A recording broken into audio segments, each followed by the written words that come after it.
tujuan dari diberlakukannya satu pintu ekspor ini bukan kok DSI diminta cari untung dari situ, bukan. Objektif atau tujuan dari pemerintah adalah untuk. Baik, assalamualaikum warahmatullahi wabarakatuh. Selamat pagi, salam sejahtera untuk kita semuanya. Menindaklanjuti rapat 2 hari yang lalu yang kita selenggarakan terkait respon bagaimana kita merespon keluhan dari petani kita di seluruh Indonesia, petani sawit, akan turunnya harga pembelian tandan buah segar sawit di pabrik kelapa sawit di daerah masing-masing. Sebagaimana kami sampaikan, kami telah mengidentifikasi 2 hari yang lalu 139 pabrik kelapa sawit yang melakukan pembelian di bawah harga yang ditetapkan di daerah masing-masing. Dan setelah dilaksanakan pengumuman dan rapat 2 hari yang lalu, ada 16 diantaranya melakukan penyesuaian dengan menaikkan harga pembelian, namun dirasa masih banyak yang masih belum menyesuaikan harga yang kita tetapkan, sehingga perlu dilakukan rapat lanjutan atau rapat susulan berikutnya yang kemudian kami mengundang lebih banyak stakeholder dari industri sawit kita. Hadir dalam rapat tadi adalah dari Kementerian Pertanian, saya sendiri mewakili Pak Menteri Pertanian yang melaksanakan ibadah haji. Saya pimpin rapat beserta dengan Sekjen, Kementan dan Dirjen Perkebunan. Kemudian hadir juga dari Sesama Badan Pangan Nasional serta Deputinya, dan juga BUMN pangan kita di sektor perkebunan, baik itu PTPN, Agrinas Palma dan anak perusahaannya. Dan juga kami mengundang GAPI, Gabungan Pengusaha GAPI, kemudian Asosiasi Petani, yang 2 hari yang lalu juga sudah hadir. Kami tambahkan yang belum hadir adalah perusahaan-perusahaan eksportir dan juga perusahaan-perusahaan refinery yang hadir juga pada rapat pagi hari ini. Rapat berlangsung dengan baik, dengan itikat yang baik, yang intinya adalah this is good problem. Kenapa good problem? Karena harga sawit di tingkat dunia, di tingkat konsumen, itu kemudian harganya tidak ada penurunan, baik penurunan harga maupun penurunan kuantitas, ini tidak ada perubahan, bahkan cenderung permintaannya bertambah dan harganya bertambah. Sehingga di hilirnya itu tidak ada perubahan, sementara di hulunya terjadi gejolak, yaitu pembelian TBS yang murah. Maka masalahnya ada di tengah, dan masalahnya ini masalah yang harusnya mudah untuk kita selesaikan. Beberapa kesimpulan saya akan sampaikan. Satu, saya mengulang kesimpulan yang lalu saya sampaikan kepada peserta rapat bahwa kekhawatiran terkait PTDS koordinasi dengan pihak terkait baik itu Danantara maupun saya lapor kepada Kementan dan Pak Menko, disampaikan bahwa PT DSI adalah perusahaan pengelola dan pengawas yang melakukan secara transparan dan akuntabel nantinya, kemudian tidak mengambil keuntungan. Ya, saya ulangi, tidak mengambil keuntungan. Selain itu juga kemudian ada tahapannya, sehingga kami berharap setelah ini tidak ada lagi kekhawatiran, khususnya adalah pengusaha di hilir dari industri sawit ini, yaitu siapa? Refinery dan juga adalah eksportir. Tahapannya tahap transisi 3 bulan, 1 Juni sampai dengan 31 Agustus, 3 bulan, kemudian diharapkan nanti berangsur-angsur setelah peraturan tahapan-tahapan ditetapkan, kemudian berangsur-angsur satu demi satu perusahaan itu kemudian pengelolaan ekspornya dikelola oleh DSI, dan diharapkan 1 Januari 2027 full, baik itu komoditas sawit, batubara, dan juga komoditas satu lagi yang terkait besi itu kemudian dikelola oleh DSI. Yang kedua, pelaku usaha khususnya di hilir yaitu refinery dan eksportir untuk tetap melaksanakan atau melakukan transaksi perdagangan seperti biasa melalui acuan harga KPBN dan menghindari terjadinya WD atau withdraw terhadap harga yang terbentuk secara wajar. Jadi ada pembentukan harga lelang di KPBN mengacu pada harga CPO dunia dan lain-lain, dan kita menginginkan dan kami meminta kepada pelaku usaha sawit di hilir itu acuan KPBN itu jadi acuan, dan kemudian hindarkan withdraw, sehingga begitu pembelian besar dengan harga yang baik, sekali lagi karena di luar negeri sana harganya nggak ada perubahan dan juga tidak ada perubahan permintaan dalam volume, sehingga diharapkan pembeliannya besar, sehingga ini berimbas ya efek dominonya kepada PKS dan juga pembelian TBS di tingkat petani bisa sesuai dengan ketentuan atau ketetapan yang ditetapkan. Yang ketiga, kepala daerah, baik itu gubernur, bupati, dan atau wali kota, serta dinas-dinas terkait, menindaklanjuti Permentan 13 tahun 2024 itu sudah diatur semua.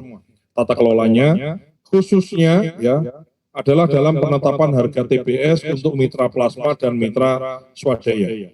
Jadi dari 38 provinsi, baru beberapa provinsi yang kemudian melaksanakan atau menindaklanjuti Permentan 13 ini dalam kemudian secara provinsi itu menentukan harga pembelian TBS-nya yang melibatkan Pemda, melibatkan pabrik PKS-nya, melibatkan asosiasinya, mengacu pada harga sawit di pasar global dan lain-lain. Itu baru beberapa provinsi, dan kami meminta setelah ini kami akan menindaklanjuti ke seluruh kepala daerah agar tindak lanjut dari Permentan 13 ini kemudian bisa dilaksanakan sehingga harga yang menjadi acuan setiap wilayah atau provinsi itu kemudian bisa terbentuk kelompoknya, kemudian harganya bisa kemudian ditetapkan, karena baru beberapa provinsi yang sudah menetapkan. Serta aktif, ya kepala daerah tadi juga kita minta aktif melakukan pemantauan terhadap harga pembelian TBS oleh PKS dan memastikan pabrik kelapa sawit PKS di wilayahnya membeli TBS sesuai dengan Permentan 13 nomor 13 tahun 2024, dan selanjutnya bila ditemukan adanya pabrik kelapa sawit yang membeli tandan buah segar yang tidak sesuai dengan ketentuan, agar diidentifikasi PKS-nya itu, PKS-nya siapa, statusnya bagaimana, termasuk afiliasi jaringan PKS itu afiliasi dengan siapa, sehingga dan kemudian afiliasi dan laporannya itu dilaporkan ke Kementan, sehingga kalau terjadi di kemudian hari hal-hal penurunan harga TBS dan lain-lain, selain Pemda yang melakukan teguran atau melakukan pengawasan langsung ke lapangan, tapi Kementan juga bisa kemudian berkomunikasi dengan afiliatornya.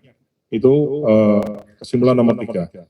Yang nomor 4, jika ada pelanggaran kegiatan-kegiatan sesuai dengan Permentan, tentu ada sanksi administratif dan juga pencabutan izin barangkali gitu. Dan jika ada pelanggaran hukum, tentunya Kementan menggandeng Satgas Pangan. Dan kemudian setelah disampaikan informasi ini sama juga kesimpulan 2 hari yang lalu, pelaku industri hilir khususnya refinery dan eksportir melakukan kegiatan sebagaimana normalnya sampai dengan tahapan transisi itu kemudian ditetapkan, sehingga harusnya dengan adanya DSI ini pelaku usaha yang selama ini baik-baik saja itu tidak akan ada imbasnya apapun, tidak akan ada perubahan, tidak akan dirugikan. Ya. Tujuan dari diberlakukannya satu pintu ekspor ini bukan kok DSI diminta cari untung dari situ, bukan. Objektif atau tujuan dari pemerintah adalah untuk meminimalisir atau untuk mengidentifikasi dan meminimalisir kerugian-kerugian negara atas praktek-praktek yang selama ini diduga dilaksanakan oleh oknum-oknum tertentu dalam perdagangan ekspor sumber daya alam kita. Jadi objektifnya itu bukan untuk nyari untung di DSI, bukan, tapi objektifnya adalah menertibkan. Yang tertib jalan terus. Nah, yang belum tertib ditertibkan, praktek-praktek seperti under invoicing dan underpricing atau transfer pricing itu kemudian bisa kita berantas sehingga semua dikelola dengan tertib, adanya keadilan ekonomi yang baik, dan negara mendapatkan penerimaan negara sebagaimana mestinya. Itu yang menjadi tujuan dari diberlakukannya satu pintu ekspor tadi. Yang terakhir, yang keenam adalah diminta, ya kami atas nama pemerintah meminta ke semua pelaku usaha industri sawit, setelah diumumkan ini transaksi perdagangan dilakukan secara adil, baik dari hulu sampai dengan hilirnya, dan dengan harga pembelian TBS yang sesuai dengan harga acuan CPO di wilayah masing-masing. Dan kesimpulan ini sudah ditandatangani oleh berbagai pihak yang hadir, baik pihak asosiasi, kemudian perusahaan eksportir maupun perusahaan refinery, dan juga dari kami pengampu kebijakannya dari Kementerian Pertanian, yaitu Direktorat Jenderal Perkebunan Kementerian Pertanian. Saya kira itu mungkin saya ingin memberikan kesempatan kepada satu perusahaan refinery, yang kedua perusahaan eksportir, dan yang ketiga asosiasi petani. Ya, barangkali ada, saya persilakan. Ada? Sebentar, sebentar, sabar. Ini kalau asosiasi petani udah mau lari aja. Nggak ada? Cukup setuju dengan kesimpulan ini ya? Setuju? Jadi ini sudah disetujui oleh seluruh yang kita undang.